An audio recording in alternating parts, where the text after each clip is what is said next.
A todos, bienvenidos al Colegio Notarial de Cataluña. Un miércoles más hacemos un acto cultural, en este caso de la Comisión Fiscal.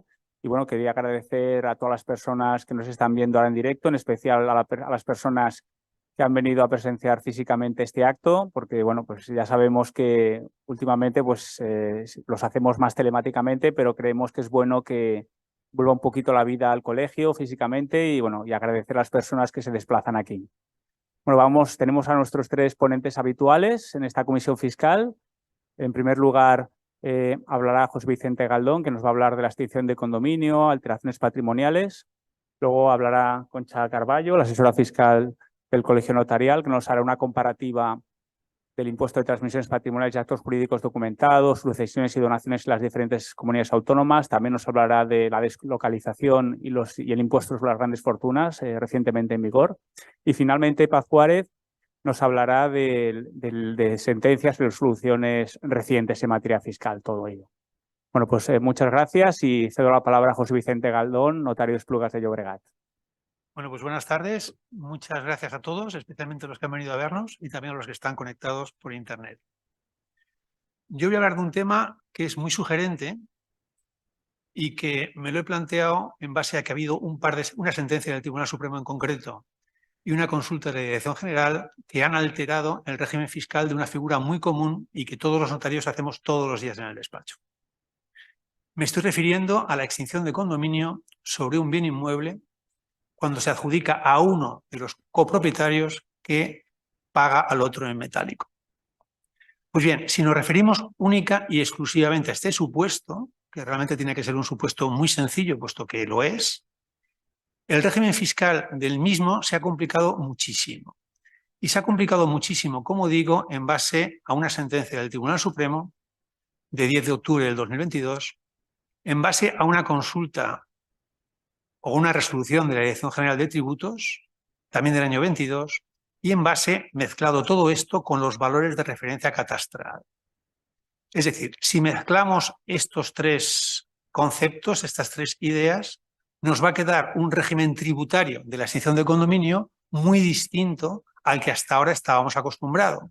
Y siendo como es un documento que hacemos todos los días en el despacho, me ha parecido conveniente intentar analizar su tributación.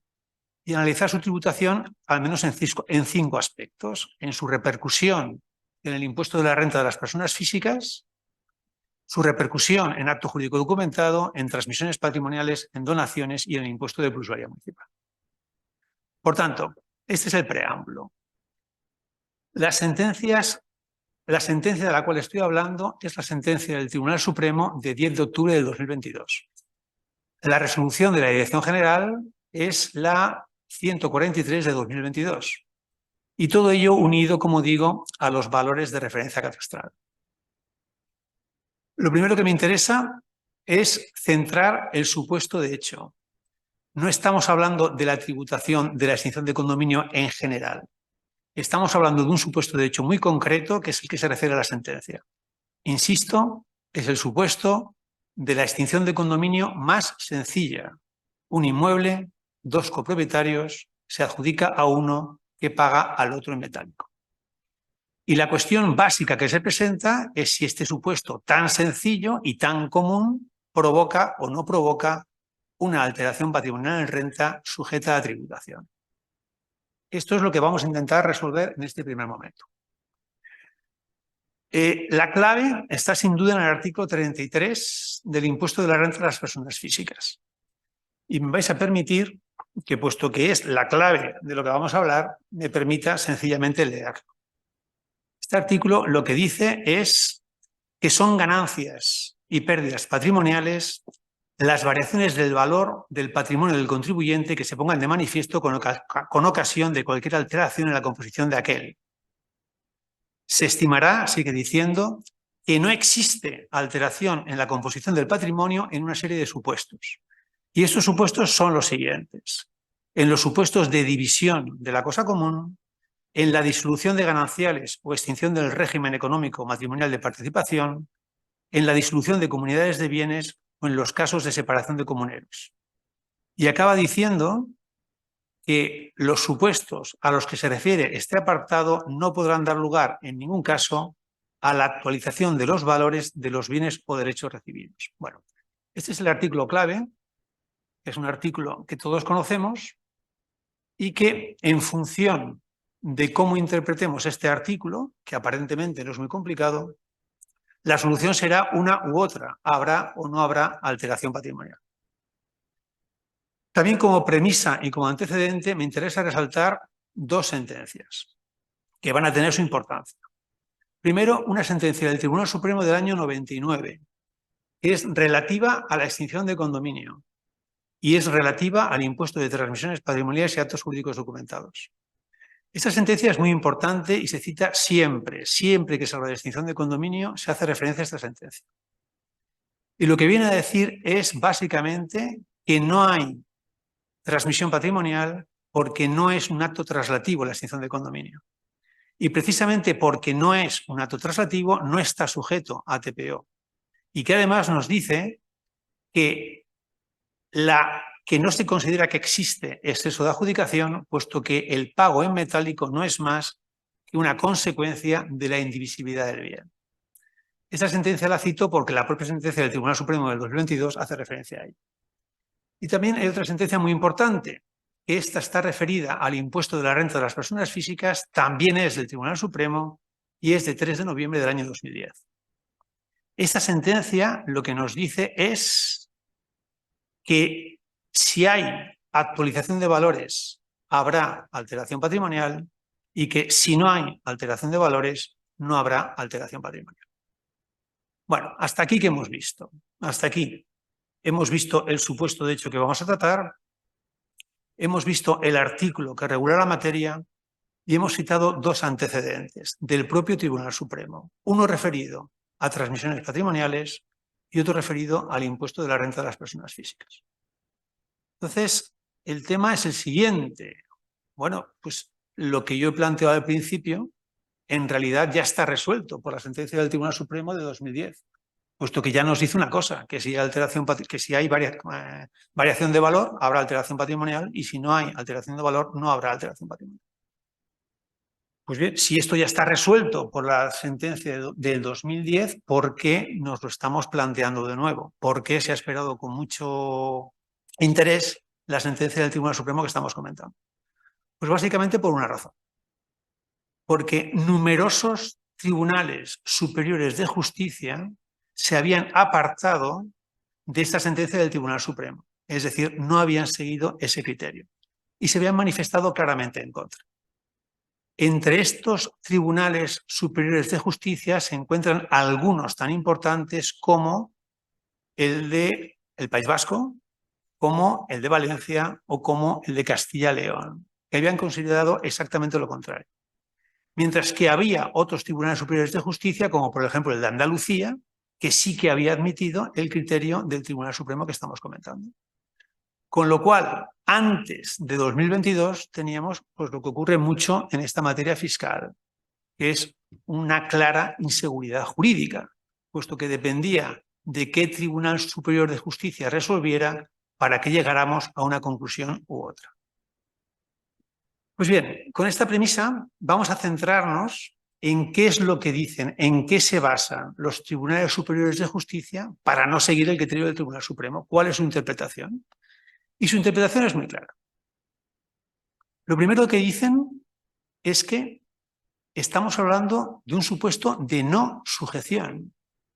Es decir, estos tribunales superiores interpretan el artículo 33 que hemos comentado diciendo que son supuestos de no sujeción, porque no hay alteración en la composición del patrimonio. Y si son supuestos de no sujeción, es absolutamente indiferente que se actualicen o no se actualicen valores, porque en ningún caso puede estar sujeto a tributación. Esto además es conforme a un principio básico, que es el principio de neutralidad fiscal, que todos conocemos. Sabemos que el ordenamiento jurídico intenta facilitar siempre la salida de la extinción de condominio, no solamente desde el punto de vista civil, sino también desde el punto de vista fiscal, e intenta crear un ámbito fiscal favorable para que las personas no tengan que permanecer en la indivisión. Y esto se demuestra, por ejemplo, claramente en el impuesto de plusvalía municipal, en donde la extinción de condominio claramente está considerada como un acto neutro desde el punto de vista fiscal. También se observa, por ejemplo, en el propio impuesto de transmisiones patrimoniales, puesto que la sentencia del 99 que hemos visto considera que no hay un acto traslativo y que en consecuencia no está sujeto a transmisiones patrimoniales. Y también se demuestra, por ejemplo, en el ámbito del acto jurídico documentado, dado que se establece la menor tributación posible. Antes recordáis que se pagaba por todo el inmueble, ahora se paga exclusivamente por la mitad. ¿Eso qué significa? Pues que el legislador fiscal, de alguna forma, ha intentado favorecer esa salida de la extinción de condominio. Y, por supuesto, la sentencia del Tribunal Supremo del 2010 no facilitaba desde el punto de vista fiscal esta salida. Por eso, estos tribunales superiores de justicia se apartan del criterio del Tribunal Supremo. En definitiva, no se trata de no pagar, de lo que se trata es diferir el pago al momento en que el copropietario adjudicatario transmita el bien, que es exactamente lo mismo que pasa en el impuesto de plusvalía municipal.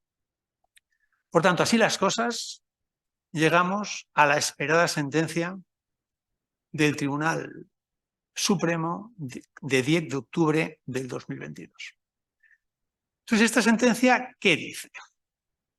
Pues esta sentencia plantea la cuestión controvertida en los mismos términos que yo estoy exponiendo, un inmueble, dos copropietarios, adjudicación a uno, pago en metálico, y lo resuelve de la siguiente forma. Y aquí también voy a leer la respuesta porque no tiene desperdicio. Dice el Tribunal Supremo, literalmente, que la compensación percibida por un comunero a quien no se adjudica el bien cuando se disuelve el condominio, comportará para dicho comunero la existencia de una ganancia patrimonial sujeta al impuesto de la renta de las personas físicas, cuando exista una actualización de valor de ese bien entre el momento de su adquisición y el momento de su adjudicación, y esa diferencia sea de valor, sea positiva. ¿Qué quiere decir? Bueno, pues quiere decir que la sentencia del Tribunal Supremo no se aparta un ápice de lo que ya dijo el Tribunal Supremo en el año 2010. Quiere decir que el Tribunal Supremo está tratando la extinción de condominio como si fuera exactamente una transmisión de cuota, cosa que no es, porque la extinción de condominio no tiene naturaleza traslativa como el propio Tribunal Supremo ha reconocido. Y además intenta hacer un equilibrio entre la sentencia del 99 que hemos comentado relativa al impuesto de transmisiones patrimoniales y la sentencia del 2010 referida al impuesto de la renta de las personas físicas, porque intenta conjugarlas y lo explica de una forma un poco artificiosa, diciendo que son compatibles puesto que la sentencia del 99 se refiere a transmisiones patrimoniales y la sentencia del 2010 se refiere al impuesto de la renta de las personas físicas. Son impuestos diferentes, puesto que el hecho imponible es diferente. En el impuesto de transmisiones patrimoniales, el hecho imponible es la transmisión del bien, mientras que en el impuesto de la renta de las personas físicas, el hecho imponible es la alteración en la composición del patrimonio, cosa que en opinión del Tribunal Supremo sí que se da. Conclusión. Después de todo lo dicho, podemos decir que la conclusión del Tribunal Supremo en la sentencia que estamos comentando es la siguiente. Si se actualizan valores, habrá alteración patrimonial. Si no se actualizan valores, no habrá alteración patrimonial. Visto esto, que está clarísimo, ahora viene la pregunta del millón. Y la pregunta del millón es, ¿y esto que dice el Tribunal Supremo se aplica única y exclusivamente al supuesto que yo estoy comentando? Es decir, un inmueble indivisible, adjudicación a uno y compensación en metálico. ¿O por el contrario, se aplica a todos los supuestos previstos en el artículo 33 del impuesto de la renta de las personas físicas? Esa es la pregunta clave.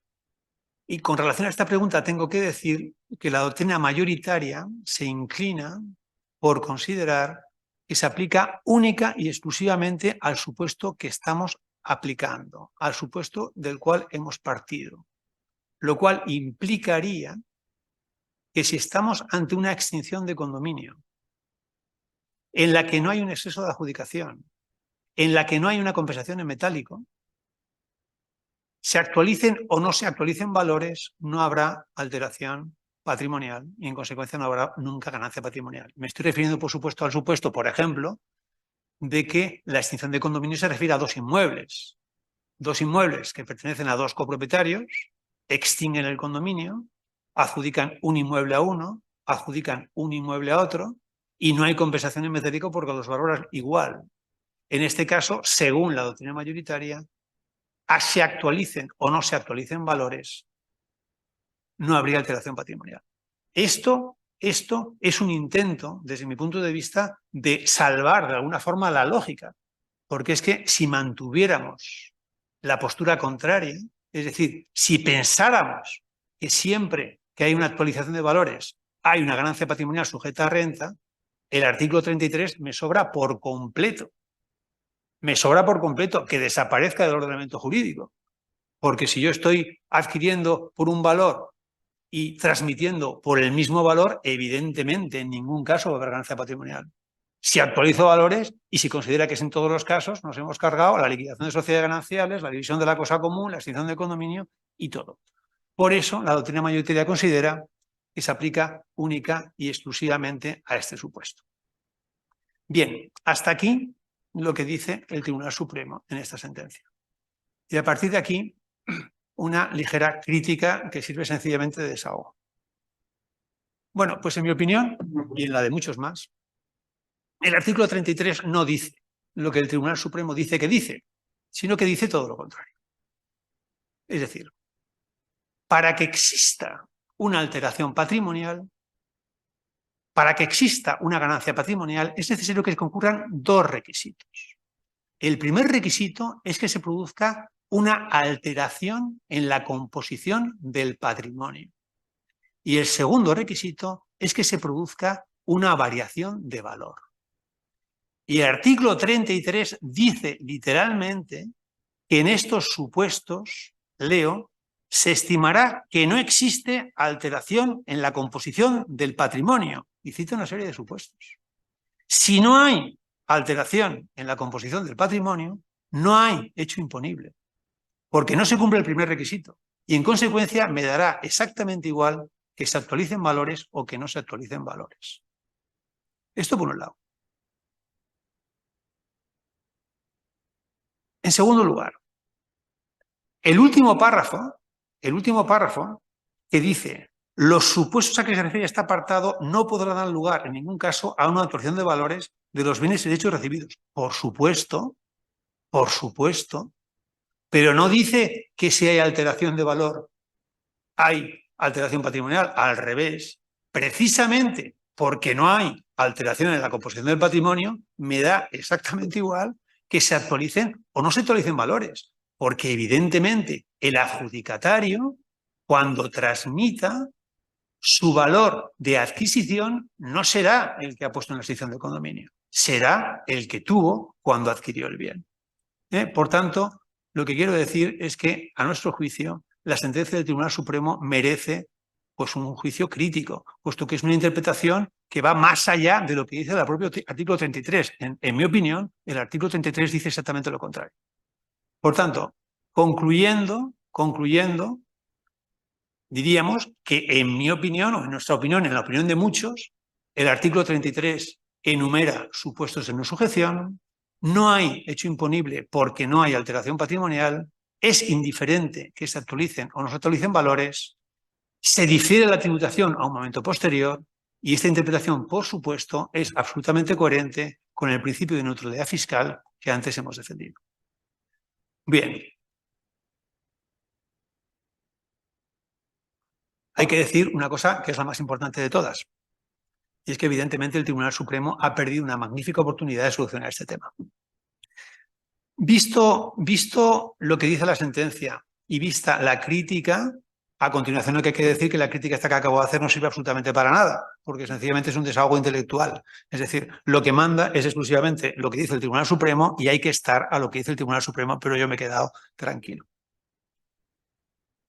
Esta es la sentencia que comentábamos. A continuación vamos a tratar de otra consulta, en este caso una consulta de la Dirección General, que también incide sobre esta materia. Como decía, es la consulta 143/2022. El supuesto de hecho es parecido. Es parecido. Son dos hermanos, tienen dos inmuebles, les pertenecen por mitad, mismo título de adquisición, valoran igual los inmuebles, un hermano se adjudica un inmueble, otro hermano se adjudica otro, todo perfecto. Problema, desde el punto de vista del valor de referencia catastral, hay un inmueble que vale más de lo que los hermanos han dicho. Ante esta situación, ante este supuesto de hecho, la Dirección General de Tributos considera que está sujeto a dos impuestos. Por un lado, acto jurídico documentado. Con eso estamos de acuerdo. Es decir, como existen valores de referencia catastral, sabemos que la base imponible va a ser el valor de referencia catastral. Si el valor de referencia catastral es superior, nosotros tendremos que liquidar el acto jurídico documentado por lo adquirido ex novo, pero partiendo de la base del valor de referencia catastral.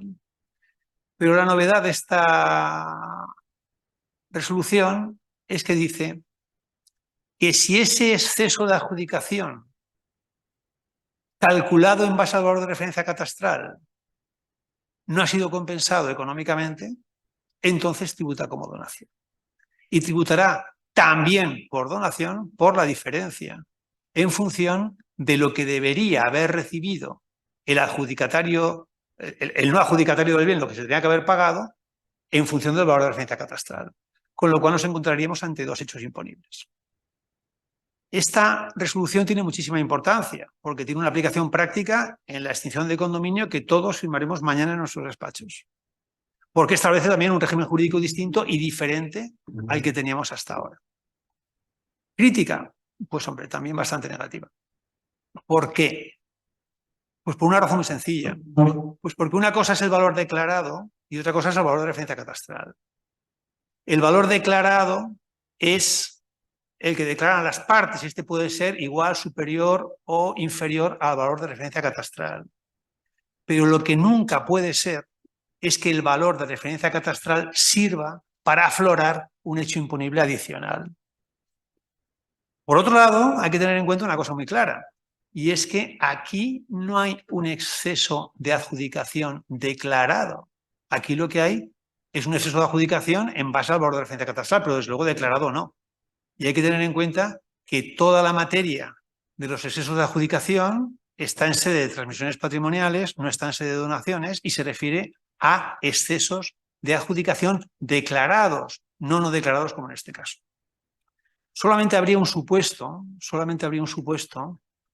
en el cual cabría que como consecuencia de una comprobación de valores aflorara un nuevo hecho imponible. Es el supuesto del artículo 27.3 de la Ley del Impuesto de Sucesiones y Donaciones, para lo cual sería necesario ¿qué?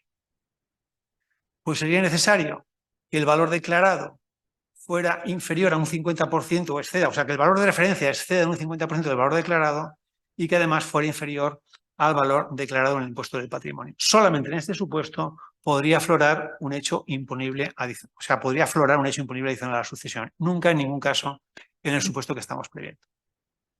Bien, ya hemos visto dos cosas, la sentencia, su comentario, la resolución, su comentario. Y ahora lo que vamos a hacer es intentar encajar tanto la sentencia como la resolución en la práctica de cada día de mañana. Entonces yo, para analizar esto, voy a poner un supuesto de hecho, que va a ser muy sencillo, en el que va a haber unos parámetros fijos y unos variables. Entonces, el supuesto de hecho fijo es el siguiente. Esto me lo estoy inventando yo, pero es un poco para comprender. Imaginemos que dos personas adquieren un inmueble en el 2010 por valor 100. Imaginemos que ese inmueble hoy tiene un valor de referencia catastral de 200. Y imaginemos que en el año 2023 estas personas deciden extinguir el condominio. Y pondrán, lógicamente, un valor, ellos valorarán el bien en una determinada cantidad.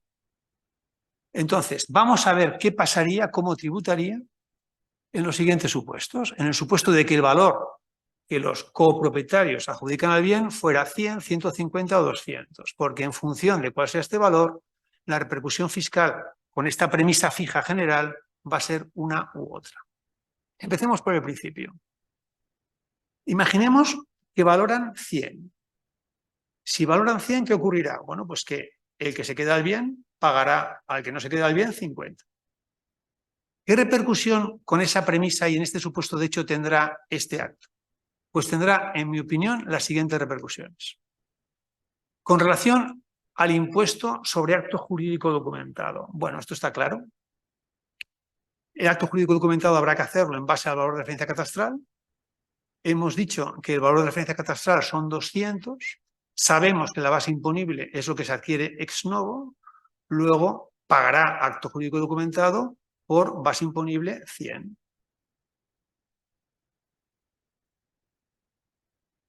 Impuesto de donaciones. ¿Habrá impuesto de donaciones o no habrá impuesto de donaciones? Hombre, pues si aplicamos la resolución, sí. ¿Por qué habrá impuesto de donaciones? Pues porque si el valor de referencia catastral es 200, se considera que el copropietario saliente tenía que haber cobrado 100 y realmente ha cobrado 50. Luego, al copropietario adjudicatario, que es el beneficiario, se le girará una liquidación complementaria en donaciones por valor 50, que es de alguna forma lo que le ha regalado el otro copropietario. Por ejemplo. Y luego, en la renta. Pues en la renta, aparentemente, hemos cumplido con el requisito de la sentencia del 2022. ¿Por qué? Porque adquirimos por 100 y estamos extinguiendo por 100. Luego no ha habido variación del valor. Bueno, pues en mi opinión también mentira. Por una razón muy sencilla. Pues porque estos valores siempre están sujetos a comprobación de valores por parte de la Administración. Y el artículo 35.2 del impuesto de la renta de las personas físicas te dice que siempre se podrá comprobar valores y que como mínimo se tienen que ajustar al valor de mercado. Y el valor de mercado es muy difícil que en el año 2022 o 2023 coincida con el valor de mercado del año 2010. Luego, aunque intentemos por esta fórmula evitar el pago en el impuesto de renta de las personas físicas, siempre cabe la comprobación de valores, que si se hace bien y como el valor de mercado no será el mismo, tocará incluso al saliente pagar su correspondiente cuota en el impuesto de renta de las personas físicas. Bien, mismo supuesto, 150. ¿Qué ocurriría? Bueno, pues 150, un copropietario paga a otro 50. Acto jurídico documentado, igual que antes. 100, base imponible 100, porque esto no varía en absoluto. Donación, ¿habrá donaciones? Pues exactamente igual, lo mismo. ¿Por qué habrá donaciones? Pues porque si tengo en cuenta el valor de referencia catastral, la cuota de cada uno es 100, como yo he pagado y me he quedado bien por 75, tengo una adjudicación de 25, con lo cual además tendré que pagar por donaciones por 25. Y con relación al impuesto de la renta de las personas físicas, pues con la renta de las personas físicas exactamente igual se producirá una alteración patrimonial en la persona del copropietario saliente. ¿Por qué? Pues porque adquirió por 100, tenía una cuota que valía 50, le dan en sustitución de esa cuota 75 en metálico, luego ha tenido una ganancia patrimonial de 25. Último supuesto, 200. Dos copropietarios, como son 200, pago 100. ¿Qué ocurrirá acto jurídico documentado? Esto no varía, siempre es valor de referencia catastral, 200, base imponible 100, pagará el adjudicatario. ¿Habrá donaciones? No, no habrá donaciones. No habrá donaciones, ¿por qué? Porque coincide el valor de referencia catastral con el valor dado por los copropietarios. Luego no habrá impuesto de donaciones. ¿Habrá impuesto de la renta de las personas físicas? Por supuesto. ¿Cuánto? Pues la diferencia. Si yo tenía una cuota que valía 50 y me adjudican una cuota que vale 100, teóricamente porque vale 200, entonces tendré una ganancia patrimonial de 50. Por lo tanto, con estos ejemplos hemos analizado la repercusión en acto jurídico documentado, impuesto de donaciones e impuesto de la renta de las personas físicas. Y solamente para terminar, añadir lo siguiente, y es que a los tres tributos, a los tres supuestos, habrá que añadir lo siguiente. Primero, que con relación al impuesto de plusvalía municipal no habrá ningún tipo de problema, puesto que esta vez sí es un acto neutro desde el punto de vista fiscal, que no se tiene en cuenta. Por tanto, en ningún caso que se haya puesto 100, 200 o 150 provocará una plusvalía municipal, pues es un supuesto de no sujeción. Ahora sí, el adjudicatario, cuando transmita, habrá que tener en cuenta el valor que tenía en el momento de su adquisición.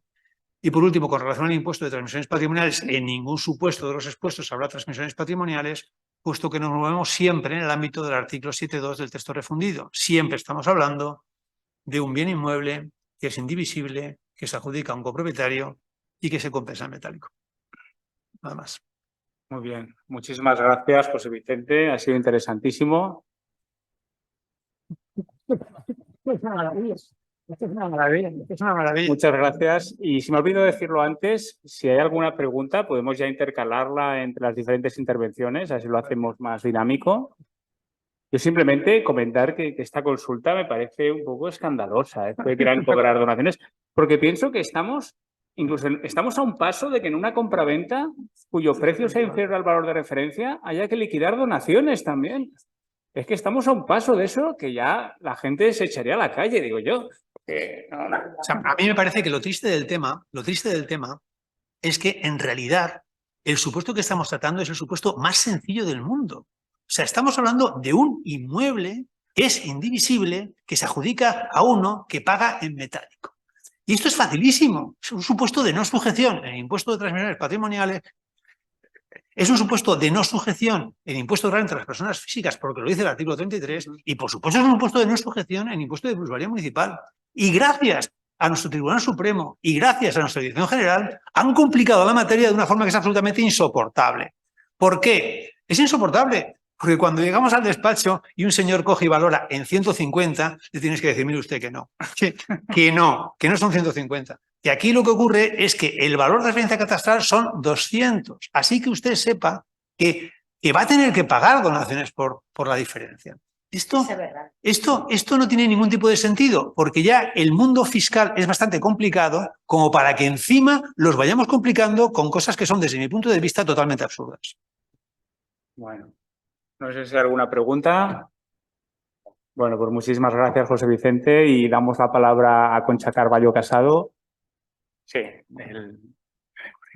asesora fiscal del Colegio Notarial de Cataluña. Adelante, Concha. Hola, buenas tardes. Muchas gracias a todos, en especial a la Junta y a mis compañeros de la Comisión Fiscal, que es un verdadero placer pertenecer a la misma, porque aparte de trabajar mucho, aprender mucho, nos divertimos mucho. Hoy me corresponde comentar el tema de la diversidad de tributación en las distintas comunidades autónomas. Para ello me he permitido preparar unos cuadros sintéticos de cada una de las comunidades, que después mostraremos el de Cataluña. Ocupan una página por delante y por detrás de cada una de las 15 comunidades autónomas y os va a ser muy útil en el día a día de la notaría.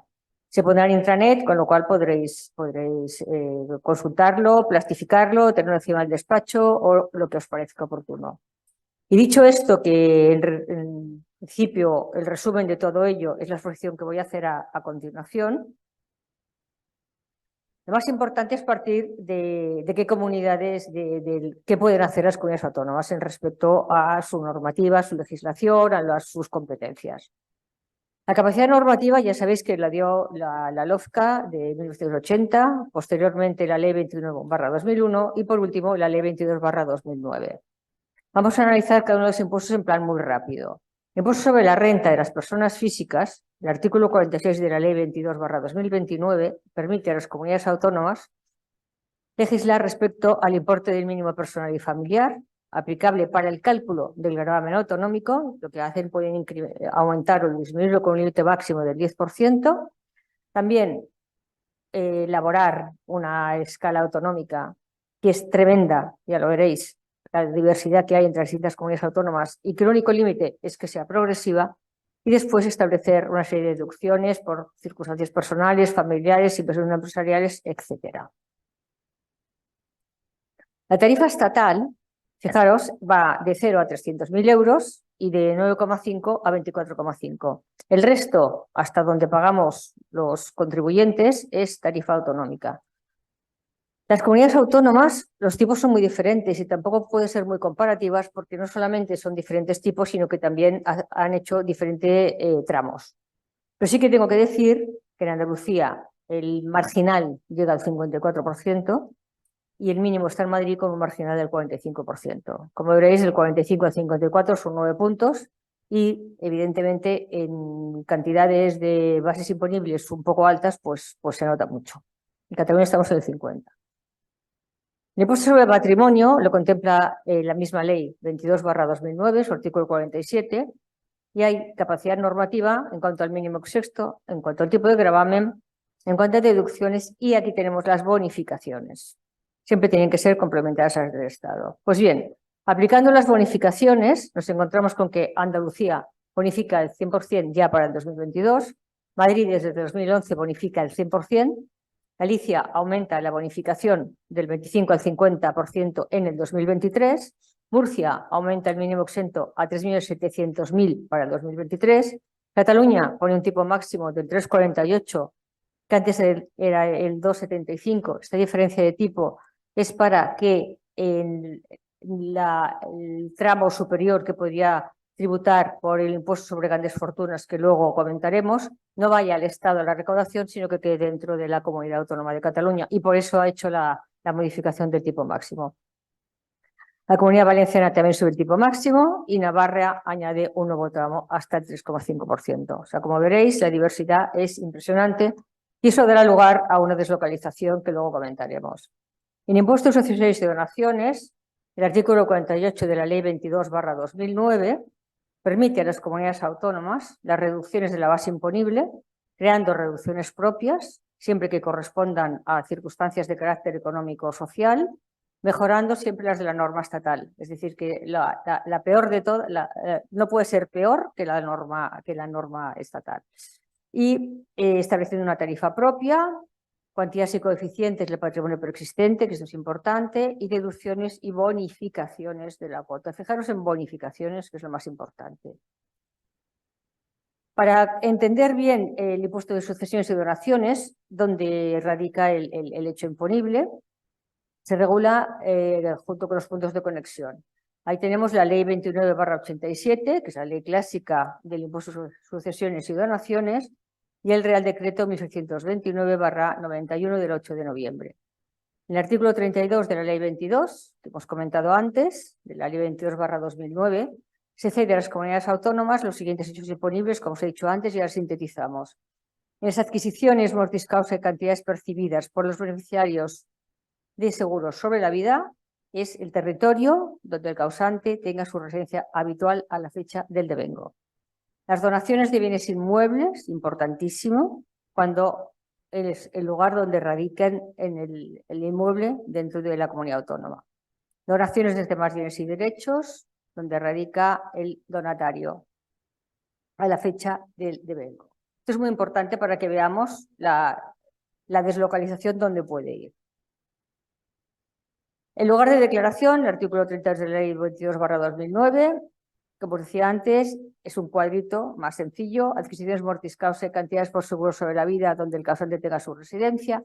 Y muy importante que la residencia habitual del causante, que es el artículo 28 de la Ley 22/2009, las personas físicas que residen en territorio español pertenecerán o tendrán que tributar en la comunidad autónoma cuando permanezcan el mayor número de días de los últimos 5 años. Es decir, que cuando una persona se va a vivir, pues yo que sé, a cambiar su residencia, se va a Madrid o se va a Andalucía para intentar no pagar sucesiones o disminuir su carga impositiva, pues como no se muera una vez transcurrido 183, 2 años y medio desde que está viviendo en Andalucía, pues resulta que no va a tener que pagar en la comunidad autónoma anterior. O sea, que han de tener en cuenta los 5 últimos años, el mayor periodo de tiempo que han estado. Sí, es una cosa.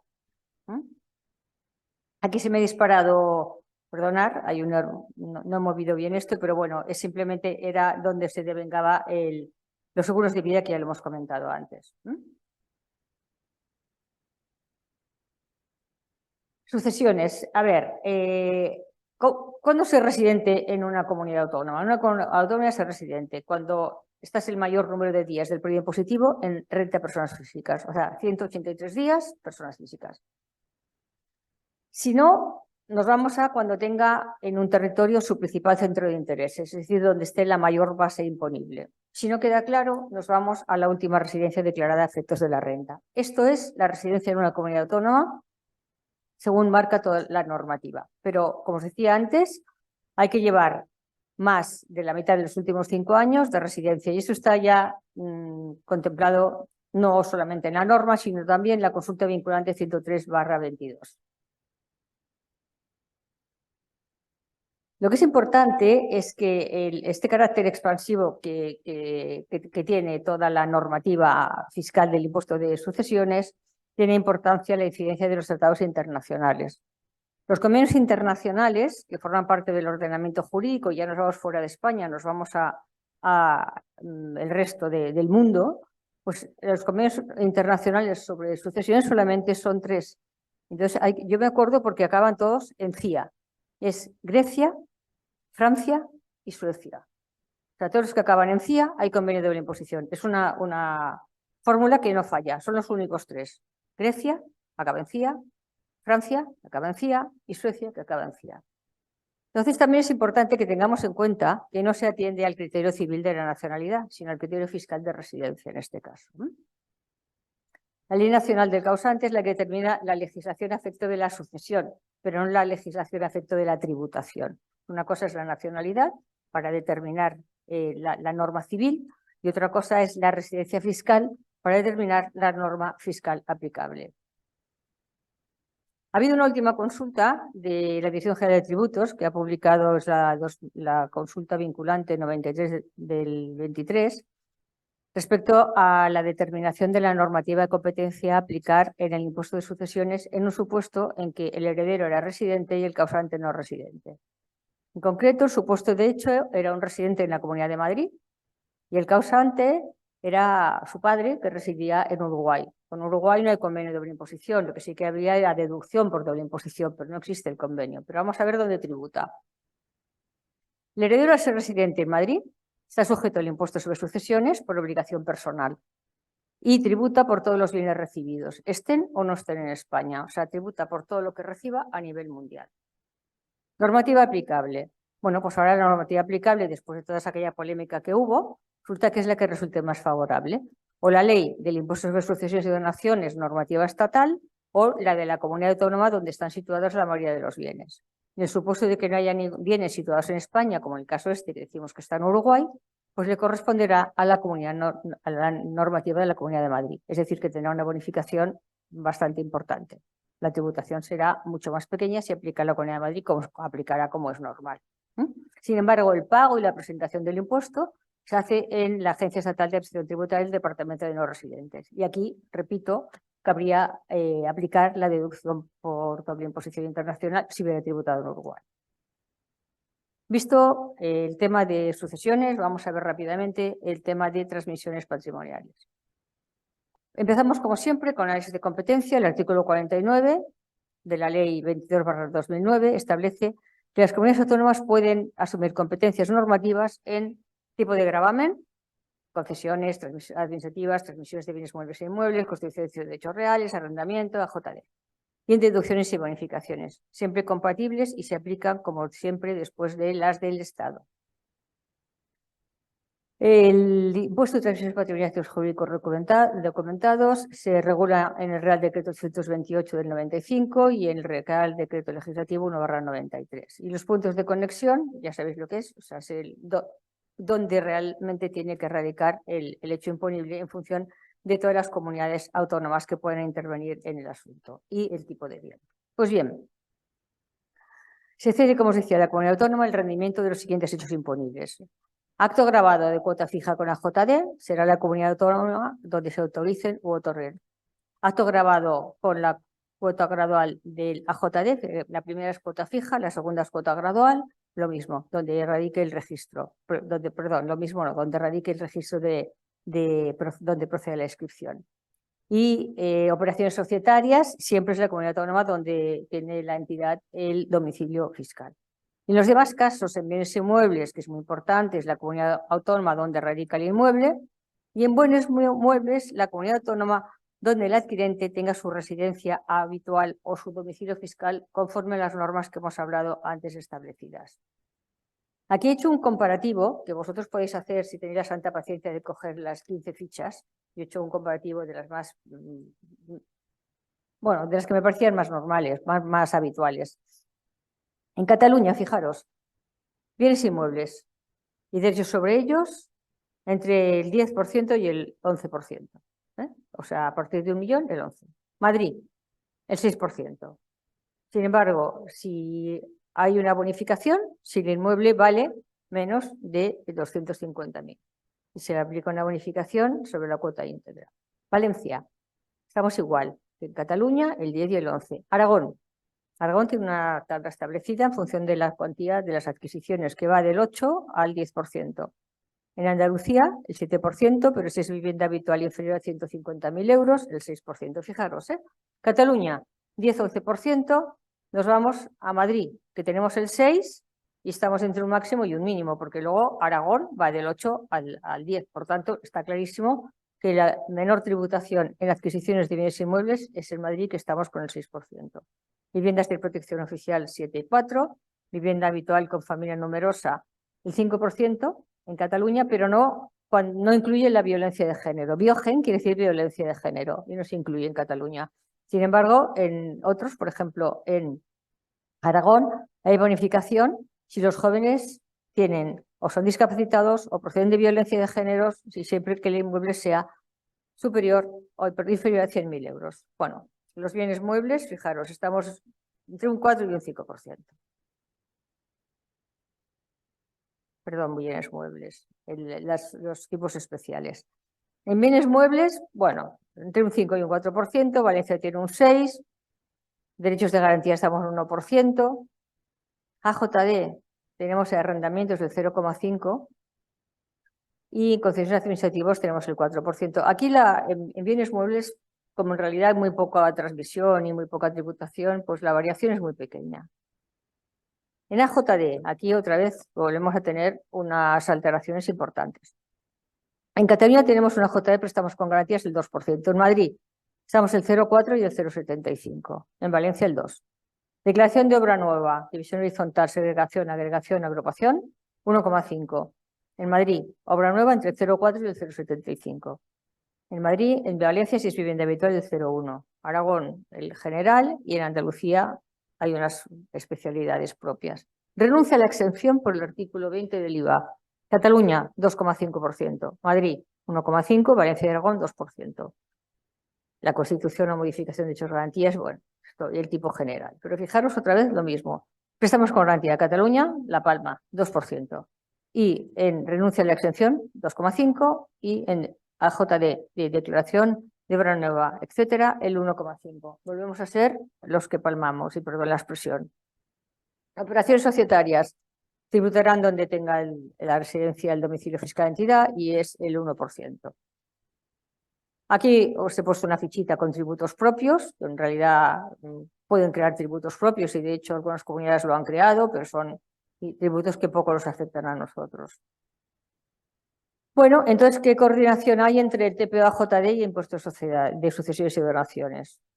Sabemos que son incompatibles, excepto cuando en ISD hay exceso de adjudicación declarados mediante contraprestación, renuncia de herencia onerosa a favor de persona determinada o venta del derecho hereditario, que sabéis que entonces tributa ISD por el transmitente y TPO por el adquirente.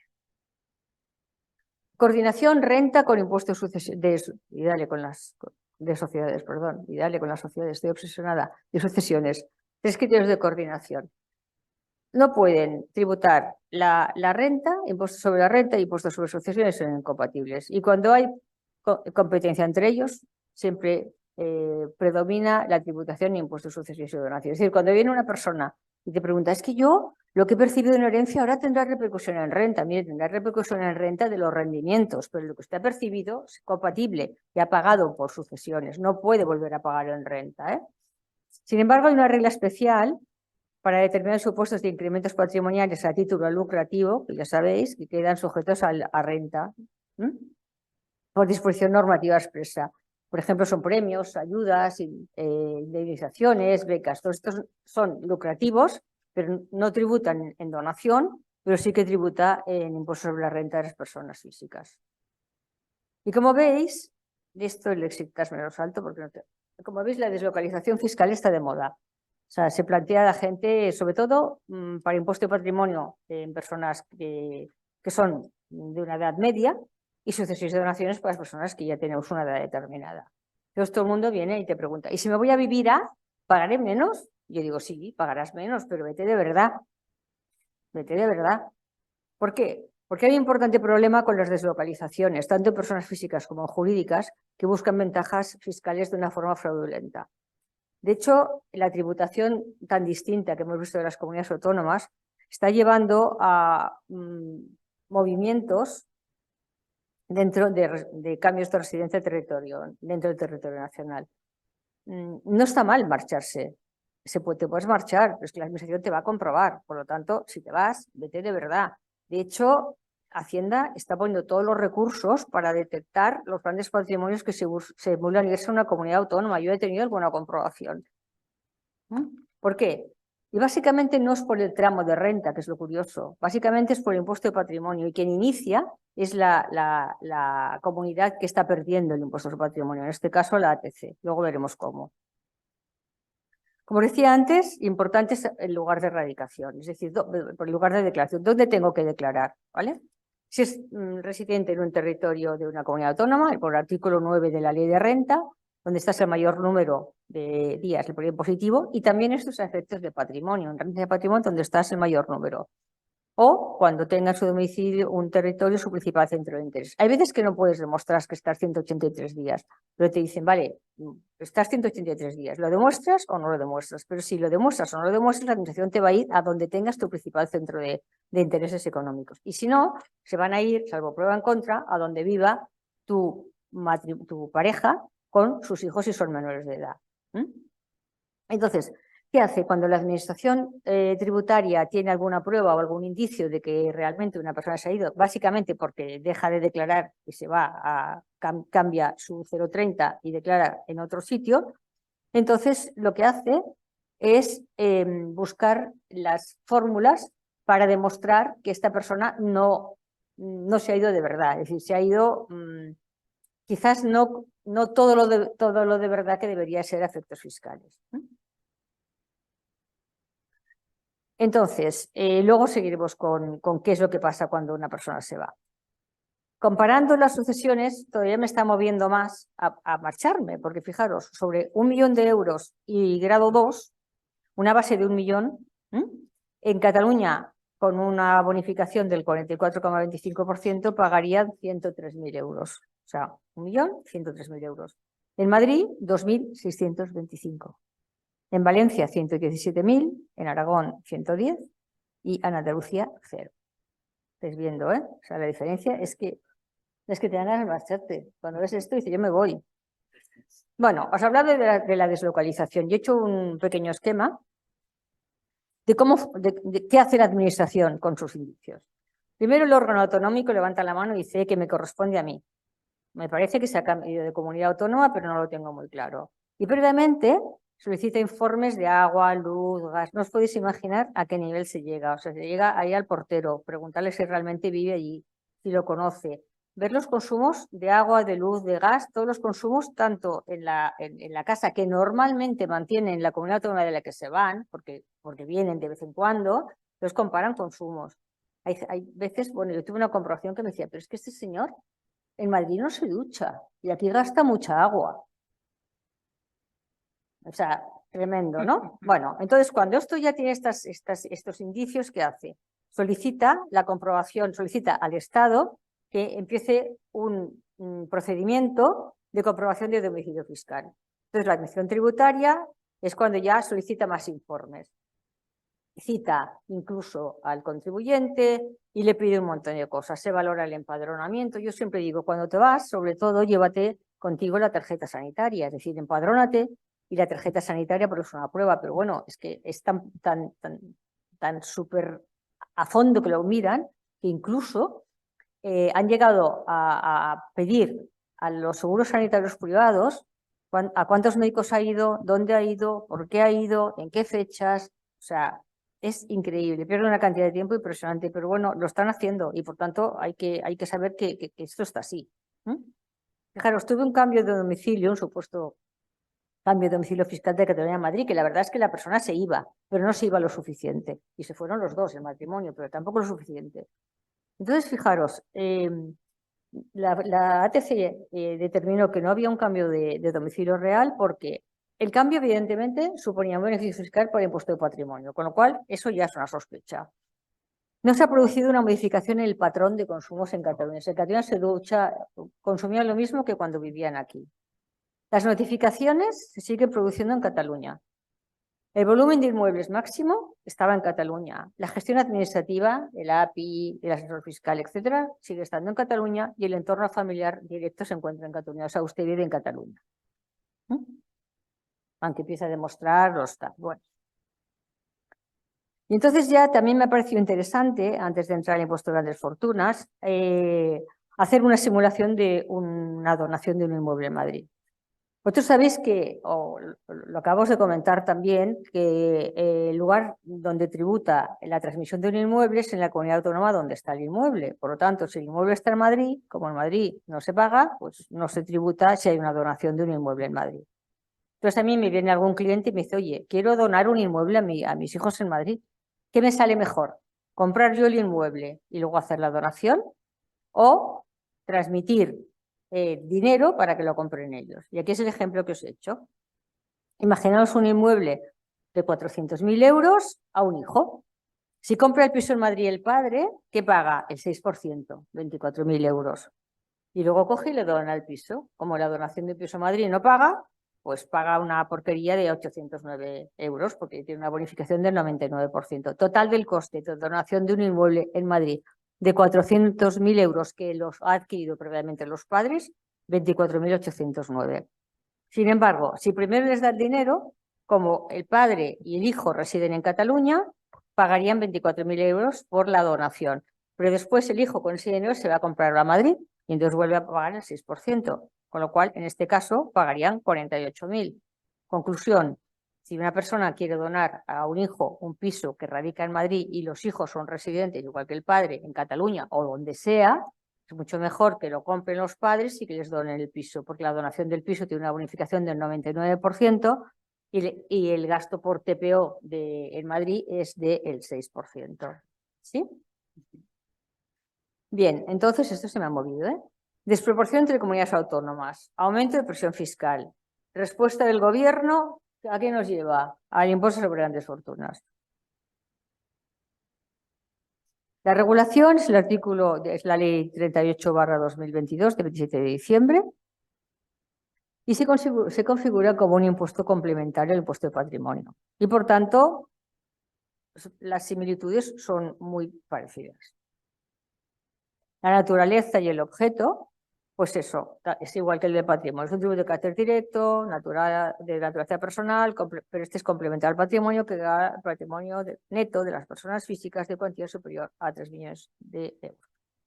El patrimonio neto ya sabemos lo que es, conjunto de bienes y derechos, de contenido económico, de la que sea titular, etcétera. Pero aquí se tienen en cuenta todas las bonificaciones del Estado. O sea, se tienen en cuenta y todas las bonificaciones que hay, igual que el impuesto de patrimonio, es decir, todo lo que es reducción de exención de empresa familiar, de la vivienda habitual, etcétera.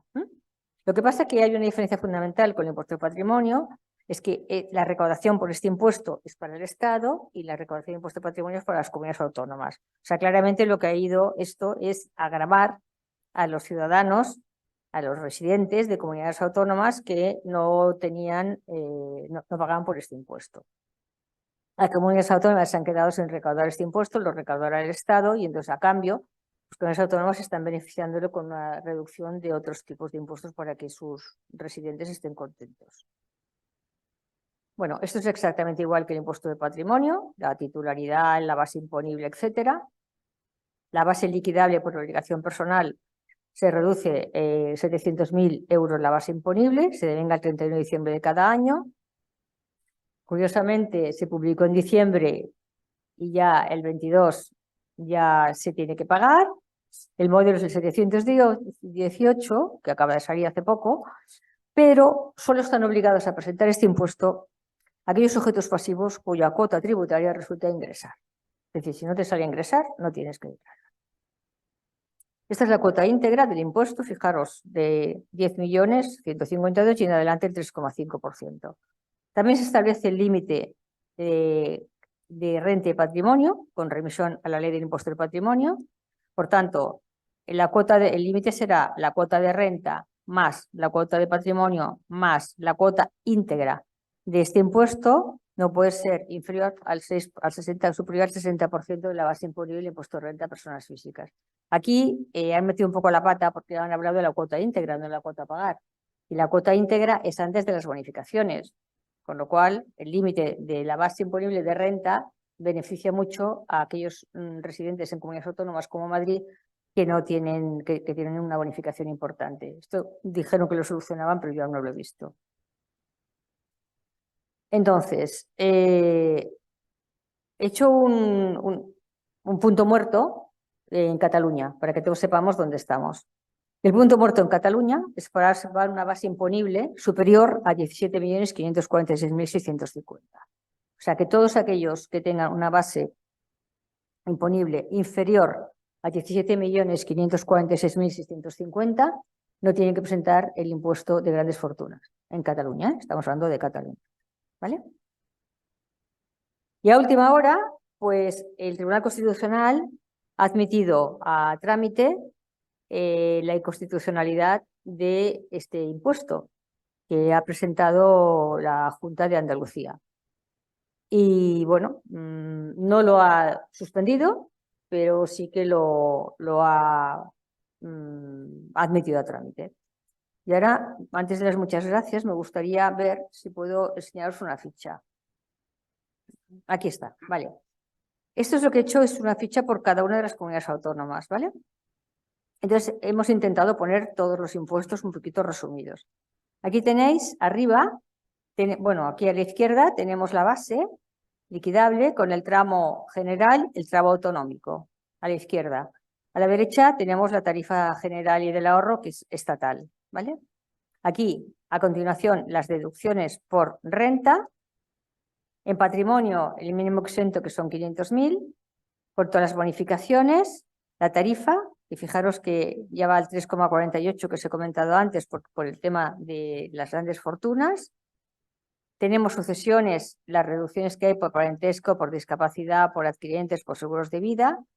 La cuota íntegra por el impuesto de sucesiones y donaciones con los coeficientes. Luego tenemos en donaciones también lo que hay. En transmisiones patrimoniales los tipos impositivos, la normativa a aplicar, que está a pie de página, con todos los enlaces que tenéis de todas las páginas web que correspondan.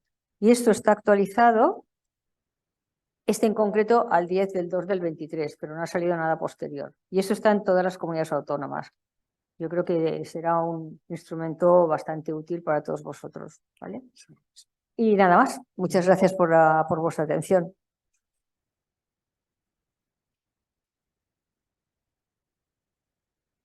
Pues claro que sí, Concha.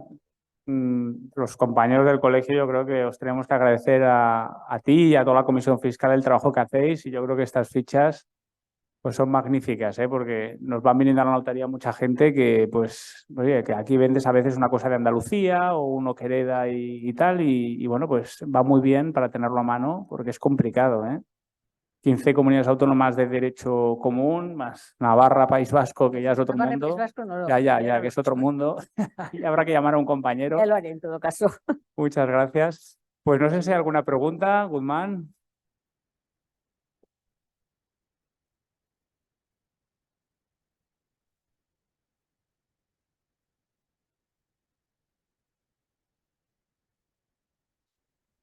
En el impuesto de sucesiones, las indemnizaciones las tenía que percibir el difunto, pasa el tiempo, está en el juicio, y al final las perciben habiendo ya fallecido el accidentado y las perciben los herederos. ¿Cómo las deben tributar? A ver, si es un derecho cabría la opción de considerarlo como un derecho de crédito en la herencia o hacer una complementaria en el momento en la cual se recibe. Pero siempre, por lo tanto, Lo van a como sucesión. pedir, o sea, al pagar la indemnización piden siempre la carta de pago del impuesto de sucesiones. Siempre que sea una indemnización que esté sujeta a sucesiones. Yo los que no están sujetas a sucesiones es lo que os decía, son los premios, determinadas indemnizaciones por algún daño, pero estas que supongo que es por... Te referías a indemnizaciones por un daño, entonces. O por un daño o por un premio, o sea, más que Sí, inversión, un premio, una beca, a estas pequeñitas que tributan en renta. Las que tributan en renta no tributan en sucesiones, pero las de sucesiones, que es, por ejemplo, una indemnización consecuencia, yo qué sé, de que se ha derribado una casa, por ejemplo, o una indemnización que le tienen que pagar Un por accidente de o tráfico. por una explotación indebida. Sí. Bueno, un accidente de tráfico depende, porque hay una parte que paga por renta, ¿eh? Claro, entonces. Hay una exención, ¿eh? En renta por accidentes de tráfico. En este caso, todo lo que sea renta tendría que haber tributado en la renta de El la otra difunto. persona, pero como no habrá tributado, será un derecho de crédito para el sucesor. O sea que normalmente la pasamos toda a La derecho de herencia. crédito. Es que si no, no lo pagan, lo digo por experiencia. No. Bueno, ese es el tema. Efectivamente, que no se lo pagan ya. La otra cuestión es saber dónde la hemos de ubicar, la indemnización. Vale. Y me parece que ya lo has dicho entonces, el patrimonio grandes fortunas ya he visto que es compatible y entonces lo único que hay el tope en función de cuotas. Sí, bueno, yo creo que O teniendo sea, en en Cataluña tenemos ahora uno más ya. tenemos un impuesto más, pero fíjate que es a partir de 17 millones. Sí. El punto muerto, con lo cual, o sea, teniendo en cuenta que los 17 millones son neteados, para que nos entendamos, es decir, sociedades que están exentas de patrimonio, pues empresa familiar, no se computan. La parte de la vivienda habitual que que tiene bonificación. O sea, no igual se que hacemos computa. la de patrimonio. Exactamente igual. Vale. Los mismos parámetros. Es más, el Grandes Fortunas tiene una reducción de la base imponible para llegar a la base liquidable de 700.000 y nosotros tenemos 500.000 aquí, con lo cual vamos un poquito mejor. Un poquito mejor para grandes fortunas, peor para nuestra declaración de patrimonios, porque pagamos más patrimonio que si fueran 700.000.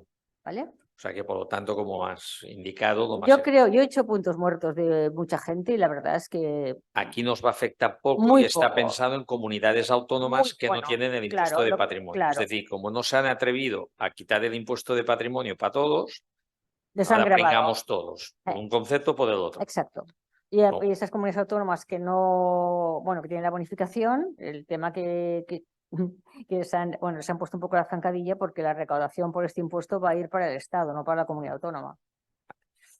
También es verdad que han puesto un tramo muy alto, porque 3.700.000 es un tramo alto, es para gente que tiene un patrimonio importante, o sea que yo creo que se han quedado con las comunidades autónomas un poquito cortos, con las que no pagan. Quizá aprovecho la ocasión, estando en la Comisión Fiscal, también de comentar para los compañeros que lo estén oyendo y después de este ejemplo y trabajo hecho por Concha de comparativo de comunidades autónomas, que la carga fiscal en Cataluña ya se ve que es terrorífica, confiscatoria y lo que se quiera. Aquí no hay ni principio fiscal que lo sostenga esto. En este sentido, desde Promovid, esto sí, por Foment del Treball, se ha creado un grupo de expertos tributarios para analizar todos estos impuestos en Cataluña y en el que el Colegio Notarial de Cataluña pues nos hemos también integrado y a través de la comisión pues participaremos en los trabajos para intentar dar a conocer al gobierno que cada vez corresponda o a los partidos políticos pues esta gran carga tributaria que existe en el territorio de Cataluña comparado con las otras. Que lo que tendría que haber es una cierta igualdad, porque si no, es que... Bueno, es que esto es lo que tendría que haber, todos iguales, por decirlo así, y no esta locura tributaria, porque es que te vuelves loco. Es una locura. O sea, las fichas estas van a ser, muy buenas para el trabajo diario. Pues las Otros años elaboraba un sí, el libro más gordo. Yo creo que es más práctico esto. Bueno, sí. Yo, Concha, yo te diría que todo es práctico. No, sin duda. Bueno, muchas gracias, Guzmán. ¿Alguna pregunta más? Muy bien, pues vamos a dar la palabra a Paz Juárez Olmos, que nos vas a hablar de sentencias y resoluciones últimas. Notaria compañera de Barcelona.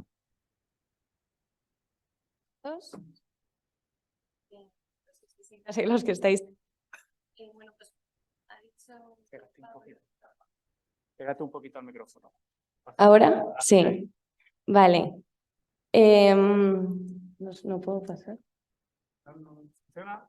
No. Si no funciona el PowerPoint, a ver si podemos resolverlo. Ahora. Ahora. Vale, perfecto. Bueno, pues buenas tardes a todos, que no sé si me habéis oído desde casa. Buenas tardes a los que estáis desde casa y los que estáis aquí. Bueno, pues como ha dicho Pablo, yo voy a hablar un poco, pues a diferencia de mis compañeros que han hecho un excelente trabajo sobre temas más profundidad, en mi caso voy a tratar algunas sentencias y consultas de la Dirección General de Tributos recientes que creo que nos pueden ser de utilidad en el despacho. Entonces, como la primera que voy a tratar es una que me ha parecido muy chocante, que es una sentencia del Tribunal Supremo de 12 de julio de 2022, que pues afecta un poco a lo que hablaba José Vicente de los excesos de adjudicación declarados, pero en este caso la sentencia habla de aquellos que no están compensados económicamente. Entonces, aquí había una posición que era pacífica, y entonces ahora el Tribunal Supremo pues entra con un poco más en el debate o crea un poco más de polémica en este punto.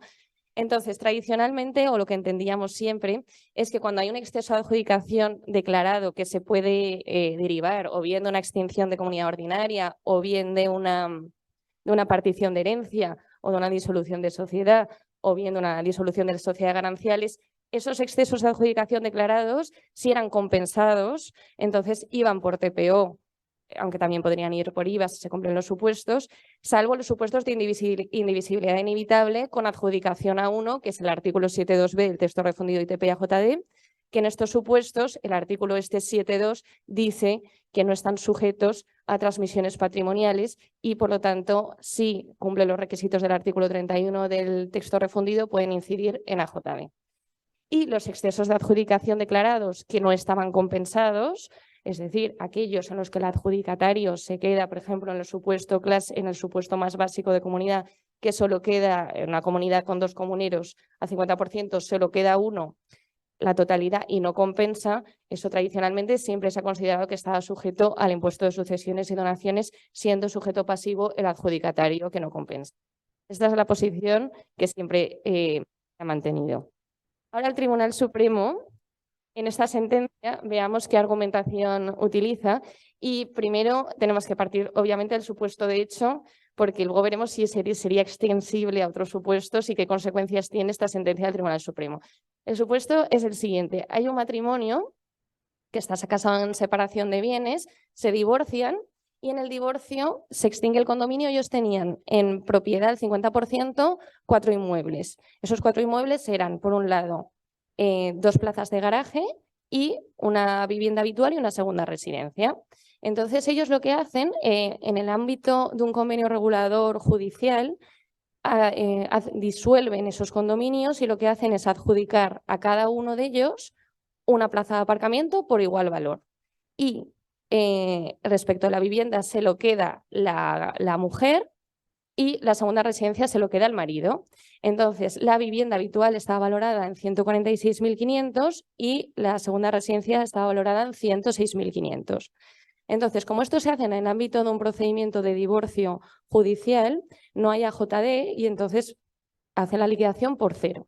Pero aquí hay un exceso de adjudicación. Ella hay 40.000 euros de diferencia.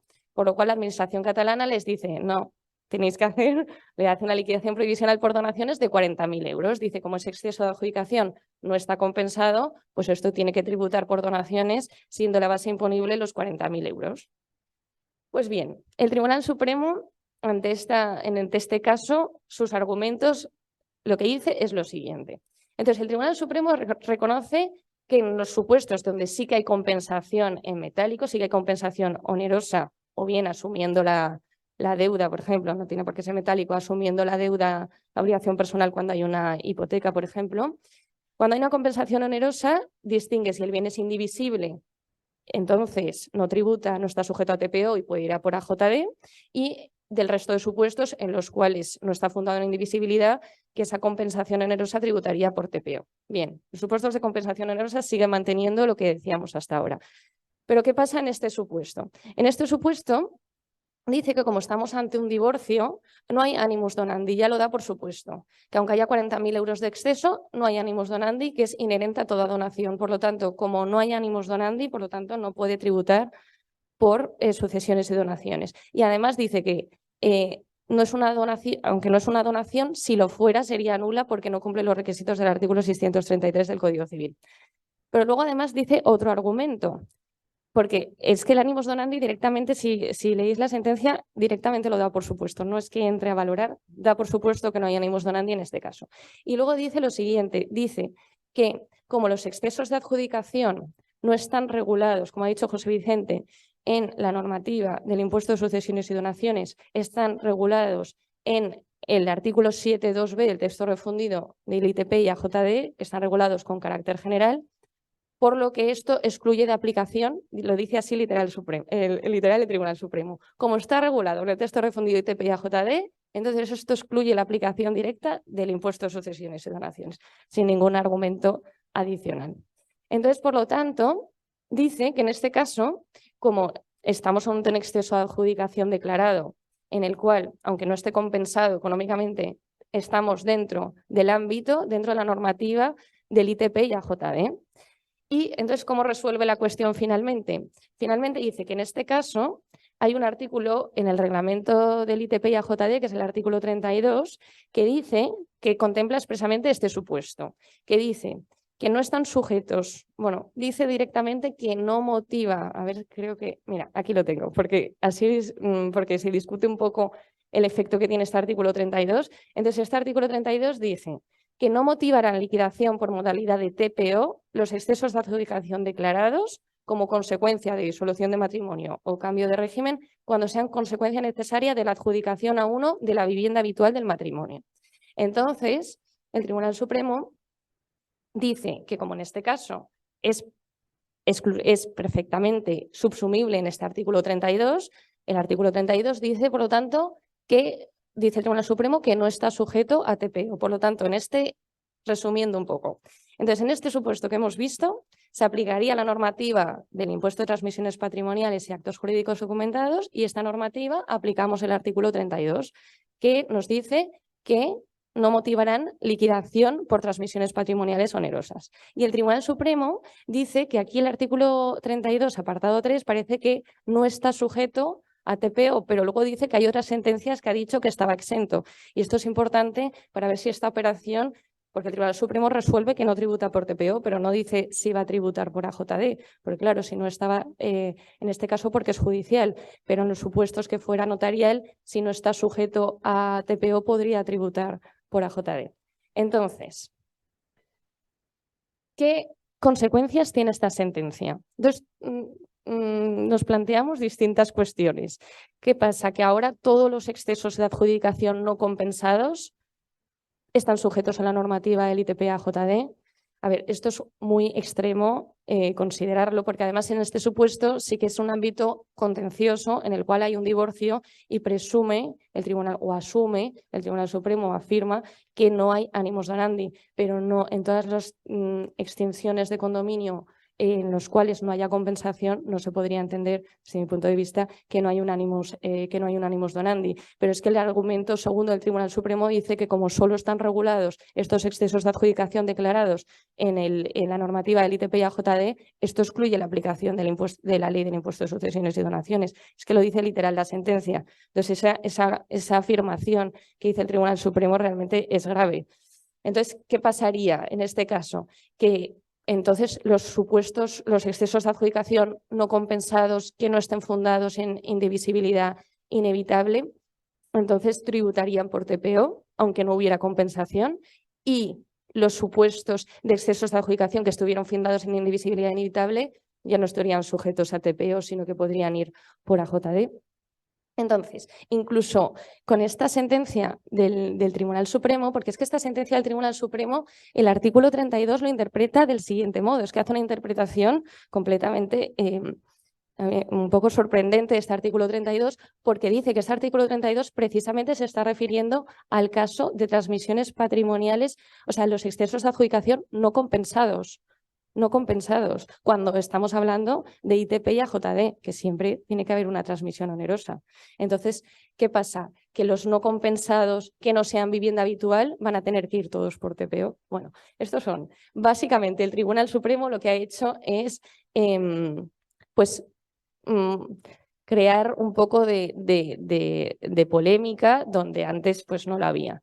Y entonces, esta sentencia sí que nos puede un poco ayudar a desmontar la consulta que decía José Vicente, la 143 de 2022, que nos ha sorprendido tanto del valor de referencia, porque claro, realmente hay ánimos donandi, pues tampoco hay. Bueno, entonces, ¿qué pasa? Esta sentencia no resuelve. Sí, bueno, es verdad que tampoco el Tribunal Supremo contesta lo que le preguntan, pero no resuelve si en este caso podría estar no sujeto a JD, ni cómo tributaría este exceso de adjudicación no compensado si no tuviera por objeto la vivienda habitual. No es obvio que no haya ánimos donandi porque realmente la mujer va a recibir 40.000 euros, o sea, en valor 40.000 euros de más. Y luego, aunque la normativa, es verdad que la normativa de TPO a JD es la que regula los excesos de adjudicación declarado, pero los no compensados perfectamente pueden entrar en el hecho imponible del artículo 3.1b de la Ley del Impuesto de Sucesiones y Donaciones. Vale. Y esto nos lleva a hablar un poco de la tributación de las operaciones que siguen en el divorcio. Entonces, vamos a hablar de los dos regímenes económico-matrimoniales principales, de gananciales y separación de bienes. Entonces, en gananciales, la liquidación de gananciales está exenta de TPO y AJD por el artículo 45.1b3 del texto refundido, siempre que no haya excesos de adjudicación declarados. Y en el ámbito de la separación de bienes, claro, sabemos que jurídicamente pues, no es lo mismo la sociedad gananciales, que es una comunidad germánica mano común, que una separación de bienes, que realmente son comunidades ordinarias. Realmente lo que se considera, y además en Cataluña está expresamente previsto en el Código Civil de Cataluña, en el artículo 552.1, que puede haber una única comunidad sobre distintos bienes, se puede haber una comunidad sobre un patrimonio. Entonces, en estos supuestos de... En estos supuestos de separación de bienes, cuando se disuelve el matrimonio, que hay normalmente pues en el matrimonio se han ido generando condominios a lo largo de la vida, marital, y esa disolución no tributa por TPO porque no tiene carácter traslativo, salvo que haya excesos de adjudicación, pero sí que tributaría, sí que tributaría por AJD. Vale, pero en Cataluña hay que tener en cuenta, claro, como hemos visto antes en el caso de divorcio, AJD no hay porque no hay escritura pública. Entonces eso generaba un agravio comparativo con respecto a los divorcios que desde la Ley de Jurisdicción Voluntaria podemos hacer ante notario, que sí que cumplían los requisitos de cuando hay inmuebles de tributar por AJD. Entonces, en Cataluña este AJD está bonificado al 100% cuando esos condominios se extingan en la misma escritura de divorcio, y eso por el artículo 5 de la Ley 2/2016. Ahora bien, hay una instrucción de la Dirección General de Tributs y Jocs que dice que en el supuesto en el que se extinga el condominio y el que se queda con el bien, el adjudicatario, no compensa en dinero, sino lo que hace es asumir la obligación personal garantizada con hipoteca, cuando la finca está gravada con hipoteca, y asume el préstamo, la obligación personal. En ese caso, cuando el banco consiente la liberación del deudor, hay AJD, de acuerdo con una sentencia del Tribunal Supremo, y este AJD no participa de la bonificación del 100%, porque es un hecho imponible independiente. Y eso nos lleva a hablar de otras consultas de este año, 2023, que hablan precisamente de eso.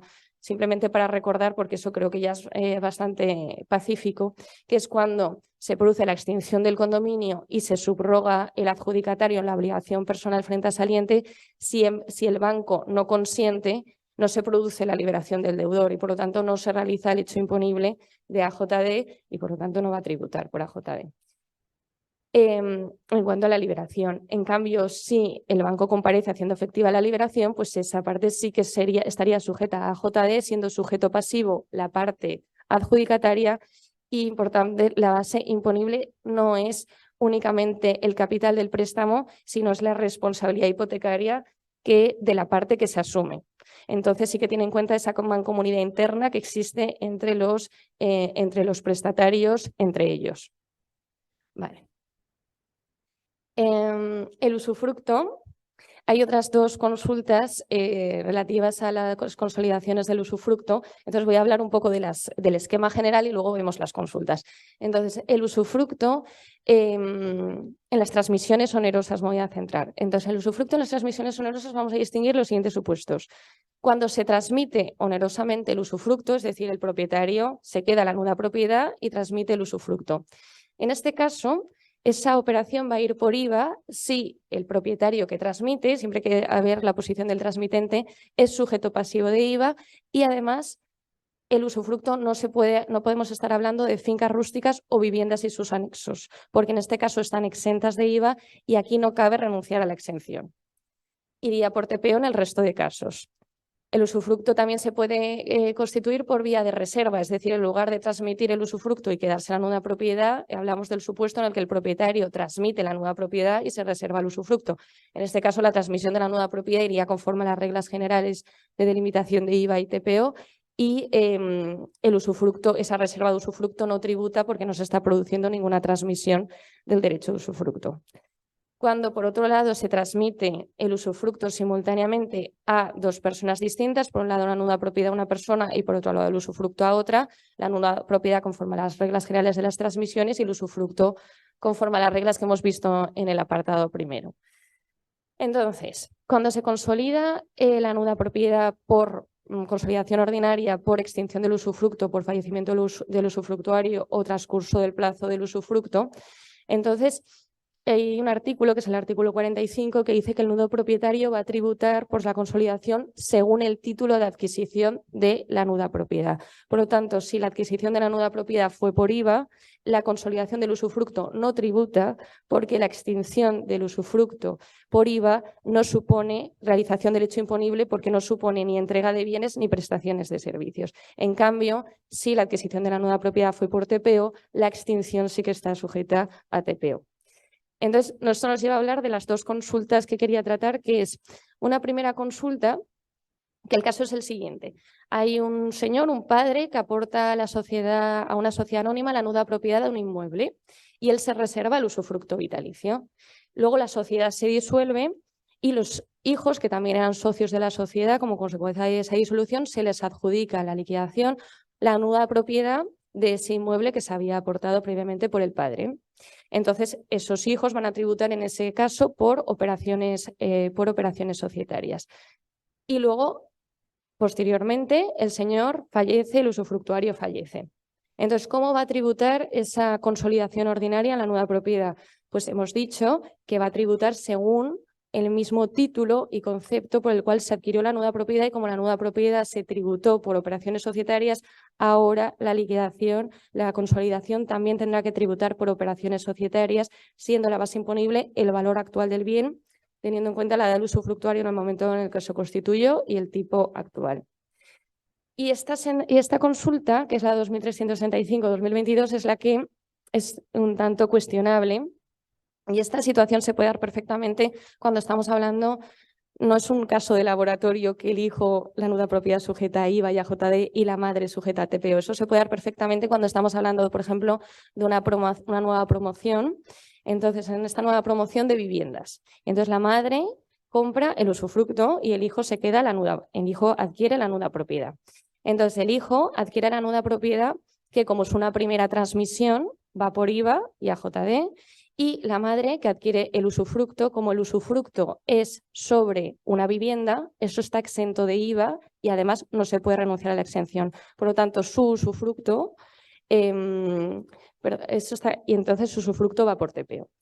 Entonces, claro, en este caso, conforme al artículo 42.2 del reglamento, hemos dicho que el nudo propietario tendrá que tributar por el mismo título y el concepto por el que adquirió la nuda propiedad y el nudo propietario adquirió sujeto a IVA. Por lo tanto, la consolidación tendría que ir por IVA y eso no está sujeto a IVA. Pero la Dirección General dice lo siguiente.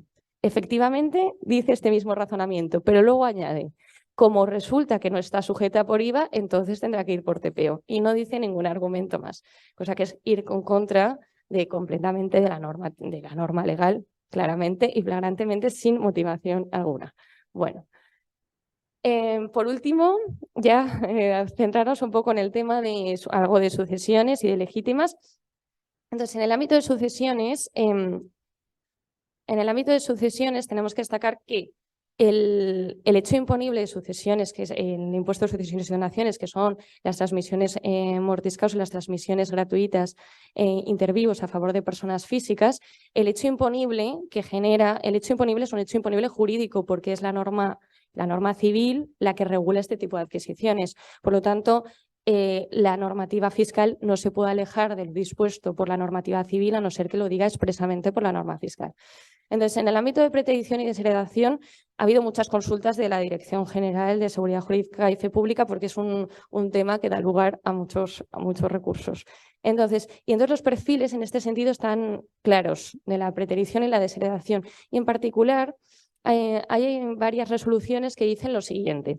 Imaginemos que un señor ha desheredado a su hijo en el testamento y es basada en una causa prevista, en nuestro caso, por ejemplo, en el Código Civil de Cataluña, porque no tienen relación por causa imputable al legitimario, y que es la causa más habitual aquí en Cataluña, y resulta que convienen el heredero y todos los afectados que esa desheredación realmente es injusta.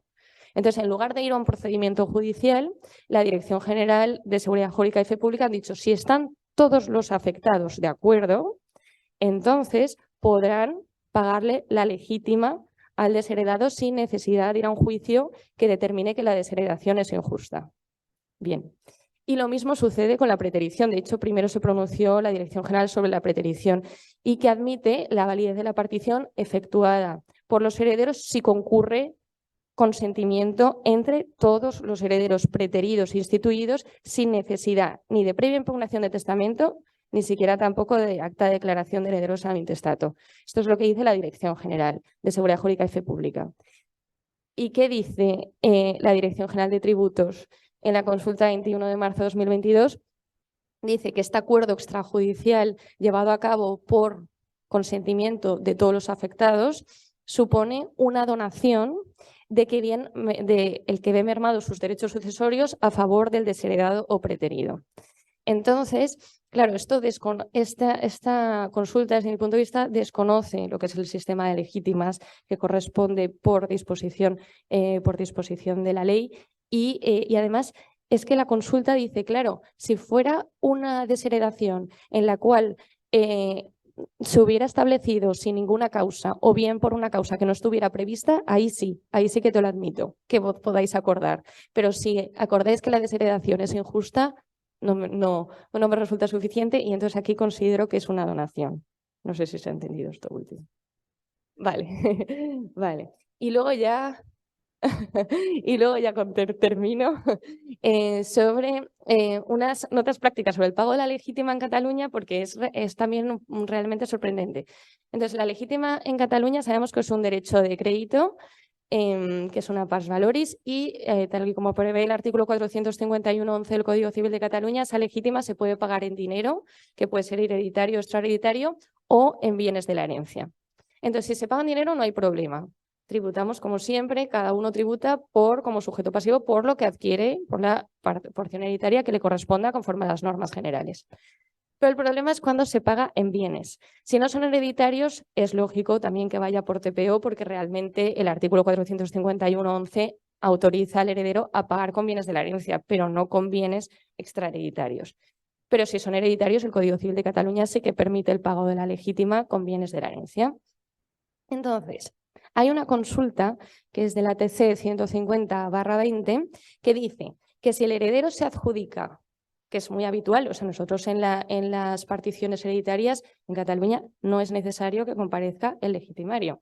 El heredero se adjudica todos los bienes y después un hijo le reclama la legítima y resulta que le paga la legítima con bienes que procedían de la herencia, pero previamente ya se los había adjudicado. Aquí la Dirección General de Tributos considera que es una adjudicación en pago de deuda, o sea, como la legítima es un derecho de crédito, tú estás aquí adjudicando bienes, o sea, como una dación en pago de esa deuda que es la legítima, que estaría sujeta a TPO. ¿vale? Eso hay que tener cuidado porque realmente el Código Civil de Cataluña permite reclamar la legítima con carácter general hasta 10 años. Tú puedes hacer la partición, adjudicarte todos los bienes y luego pagar la legítima. Si la pagas en dinero no hay ningún problema y con esto pues tenemos este problema. Por lo tanto, si el heredero, eso se solucionaría pues sabiendo desde el principio que te van a reclamar la legítima. Lo que pasa es que, claro, muchas veces no lo sabes porque igual al principio no te la reclaman y luego te la quieren reclamar. Entonces, si el heredero en la misma escritura de partición de herencia ya directamente se adjudica solo los bienes menos los que va a entregar en pago de legítima, cuidado también cómo se hace esa escritura, porque claro, si decimos que se adjudica todos los bienes y que luego paga, ahí, aunque sean en misma escritura, podrían considerar aplicable lo mismo de TPO. Entonces sería en la misma escritura adjudicar al legitimario bienes hereditarios y adjudicarse el heredero o el resto, o bien si el legitimario quiere venir otro día, pues hacer una adjudicación no de todos los bienes y luego ya hacer la entrega. Pues ya está, con esto ya terminado, espero que os haya sido útil y muchas gracias.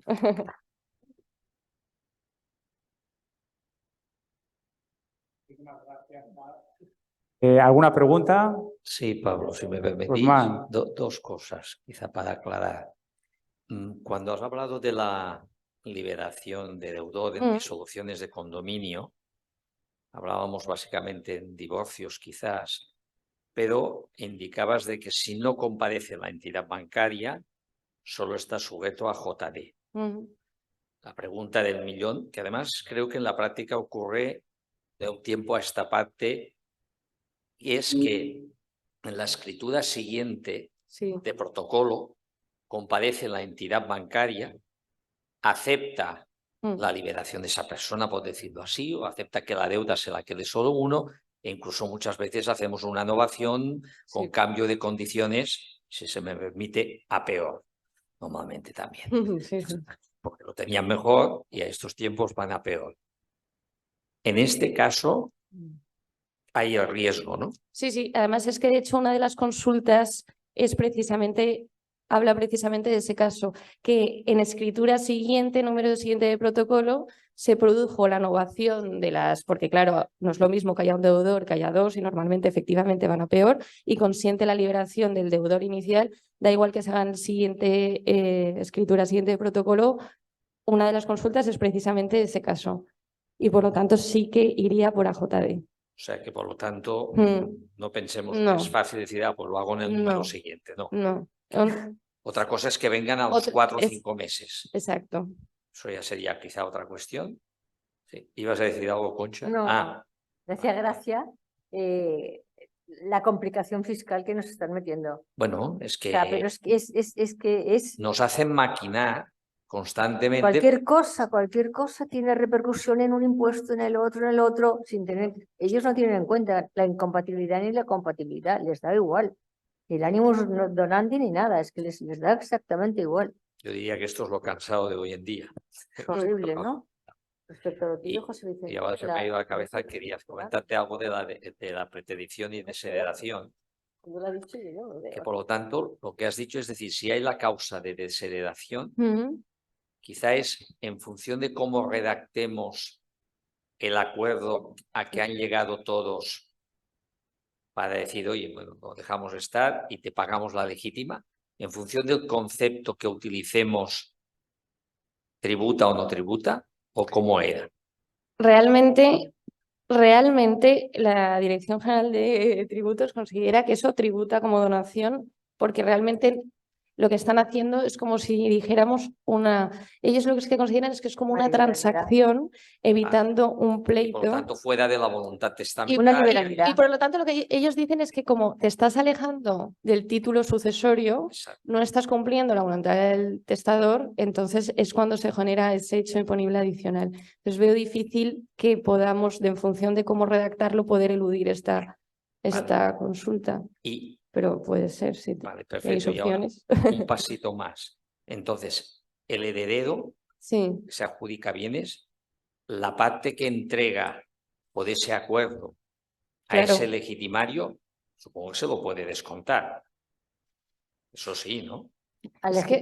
en su impuesto de sucesiones. Bueno, Como depende. legítima que Yo lo pago. dudo porque Depende. Tampoco me estáis depende. diciendo los de la Sí, mesa no. o los de... No, si la legítima está establecida en el testamento y tiene derecho, sí, pero si es el por problema es que transacción, como yo veo que no. el problema Es es una que como está liberalidad. desheredado, es como si él se lo quedara todo y luego dijera, te lo regalo, porque una realmente liberalidad. ese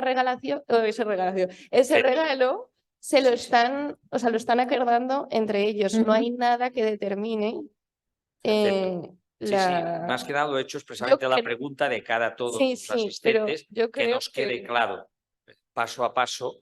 Nos hemos ido, por decirlo así, di José Vicente, que tú eres muy clarificador. Es exactamente como dice Paz. Es exactamente como dice Paz. El título sucesorio es el que te va a marcar la sucesión.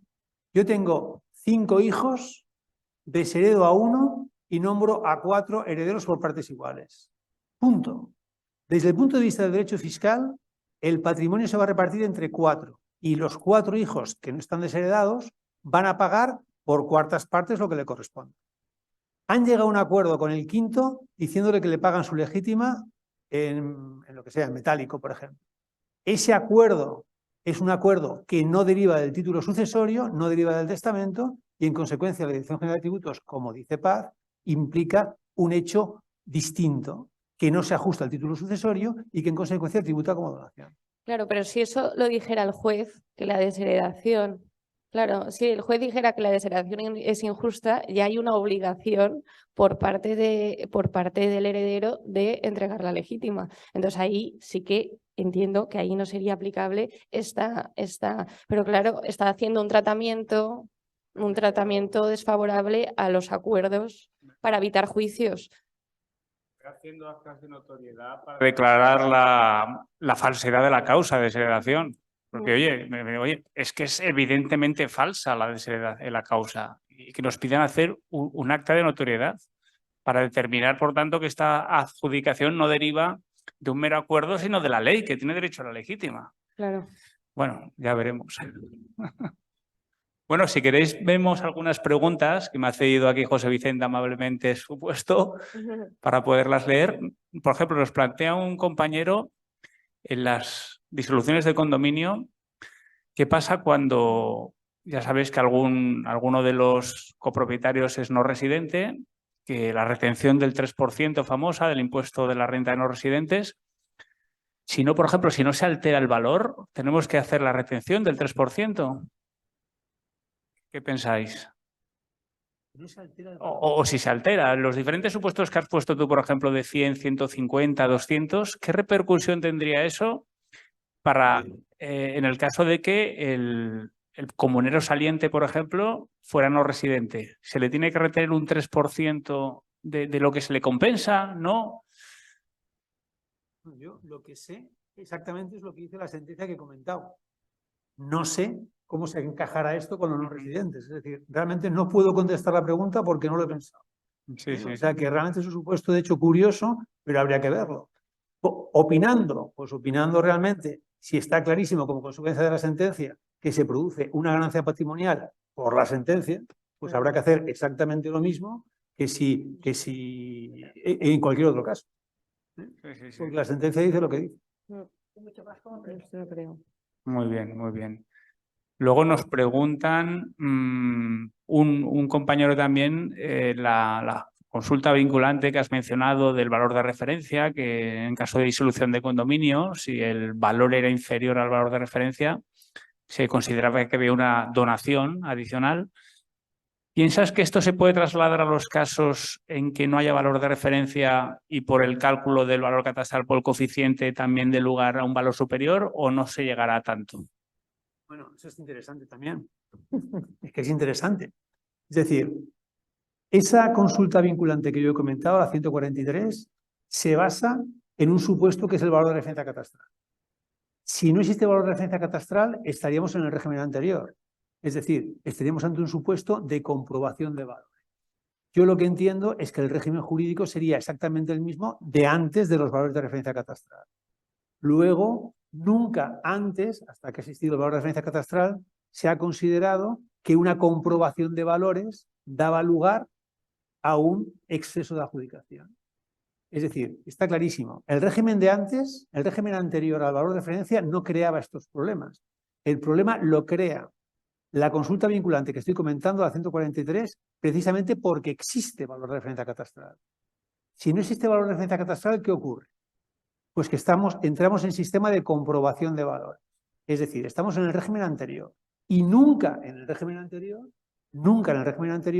una comprobación de valores podía haber dado lugar a un hecho imponible adicional, salvo el supuesto que he comentado del artículo 27 de la Ley del Impuesto de Sucesiones, que requiere dos requisitos. Que el valor comprobado sea superior en más de un 50% al valor declarado y que además sea inferior al valor que se fija en el impuesto del patrimonio. Fuera de ese caso sería imposible. Estoy de acuerdo. ¿Estás de acuerdo? Totalmente. Bueno, muchas gracias. Luego un compañero también nos comenta lo de las actas de notoriedad para demostrar la falsedad de la causa de segregación. Luego nos pregunta el compañero de la escala, Javier Satué, si los pagos de legítima con bienes hereditarios previamente adjudicados al heredero, ha de entenderse que el legitimario no pagaría por impuesto de sucesiones entonces, o pagaría también por él. No, sería, según esta consulta, sería una donación, exacto. Tendría que pagar. Sí, es lo que habéis resuelto antes, ¿no? Impuesto de sucesiones lo pagarían los herederos por todo lo que se les Exacto, adjudica y luego la donación aparte. Ya tendrían la reducción del Eso importe es. que pagan al teórico legitimario. Muy bien. Pues nada más, os dan la enhorabuena. Hay algún comentario también sobre la disolución de condominio, que no es una pregunta propiamente dicho, y bueno, pues os dan la enhorabuena a todos. Yo creo que ha sido interesantísimo. No sé si el público tiene alguna pregunta más. Bueno, pues muchísimas gracias a los tres, Concha, José Vicente, Paz. Ha sido un placer teneros, un privilegio tener la Comisión Fiscal en el Colegio Notarial de Cataluña. Y nada más, pues despedirnos, darles buenas tardes a todos. Seguiremos las próximas semanas con más webinars, otros actos culturales y muchas gracias a todos por su asistencia. Buenas tardes. Buenas tardes.